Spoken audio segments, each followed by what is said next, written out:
উড়িষ্যার কেওনঝাড়ে বিজেপি শাসিত রাজ্যে সেখানে ব্যাংক থেকে 19,000 টাকা কিছুতে দিচ্ছে না। শেষে সেই লোকটাকে বাধ্য করানো হলো তার বোনের কবরে গিয়ে সেই কবর থেকে কঙ্কাল তুলে সে ঘাড়ে করে ব্যাংকে নিয়ে যাচ্ছে। তাকে বাধ্য করা হলো তার প্রমাণ দেওয়ার জন্য। সেই কারণে সেই আদিবাসী লোকটা তার বোনের কঙ্কাল কাঁধে করে নিয়ে ব্যাংকে যাচ্ছে। এই তো অবস্থা। এরা কেন কারণে অকারণে আদিবাসীদের এত হেনস্থা করে? আদিবাসীদের ঘর বাড়ি পুড়িয়ে দিচ্ছে, আদিবাসীদের বেদখল করে দিচ্ছে, আদিবাসীদের পুনর্বাসনের কোনো ব্যবস্থা করছে না, আদিবাসীদের জমি দখল করে নিচ্ছে। কেন?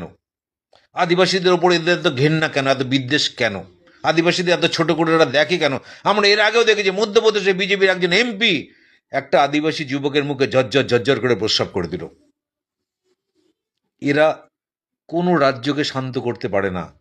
এরা সমস্ত রাজ্যে আগুন জ্বালায়। এরা আমরা দেখেছি মণিপুরে আদিবাসী কুকিজি সম্প্রদায়ের মানুষের মধ্যে দুজন মহিলাকে উলঙ্গ করে রাস্তায় ঘোরাচ্ছে।